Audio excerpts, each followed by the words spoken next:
My wife said nothing when her son called me a loser. Later, I discovered she'd opened credit in my name, so I shut everything down. Have you ever loved someone so much that you let them take pieces of you, little by little, until you barely recognized yourself? For me, that silence, that quiet willingness to keep the peace, almost cost me everything. And it all came to a head the day my own stepson, red-faced and screaming, declared I'd ruined his life in front of an entire church fellowship hall. But the real twist?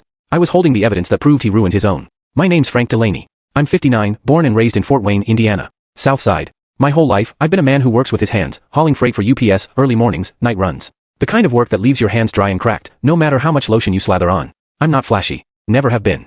I like paying my bills on time, a clean truck, black coffee. When a neighbor's sump pump fails, or someone needs a ride at 3:15 a.m., I'm the guy who shows up. And for a long, long time, that was enough. That day in the fellowship hall, the air hung heavy with the smell of stale coffee and crockpot chili. Plastic forks, paper plates, a sticky puddle of fruit punch near the coat rack.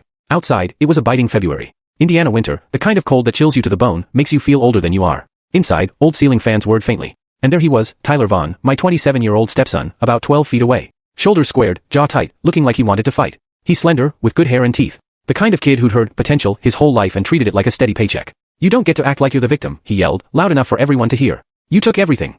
I didn't take anything, I replied, my voice calm, level. I was shocked by its steadiness. It wasn't shaking, it wasn't upset. Just flat. My car, my phone, my apartment, he spat. I stopped spending money on things I couldn't afford, I finished for him. Tyler turned to my wife, Elaine Parker, his mother, desperate for her to intervene. She stood by the coffee maker, hands wrapped around a foam cup like it was the only solid thing in her world. She stayed silent. She'd been doing that a lot lately. My story didn't start that afternoon, not really. That was just the end of a long, silent road. To understand why a room full of churchgoers went silent over a manila folder, you need to come back with me to a dinner table where I learned the true cost of my quiet. It was a Friday night, the road still humming, the kind of evening that makes Fort Wayne feel half asleep.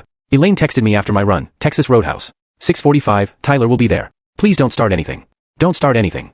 That line twisted my stomach. I hadn't started anything in years. I'd been absorbing things. For years. Texas Roadhouse sat on a strip of stores, identical to 1,000 others across the Midwest. A big parking lot, bright lights, the aroma of fried food spilling into the chilly air. The wind whipped sideways across the lot, chilling me beneath my collar as I went inside. It was warm and loud in there. Laughter, servers bustling with baskets of rolls, country music, the kind of place where you're supposed to relax. Elaine was already there, in her gray fleece, hair pulled back, the lines around her eyes that I once found endearing. Tyler sat opposite her, expensive sneakers, new hoodie, tapping his phone like the world owed him speed. He barely looked up when I slid into the booth. Hey, I said.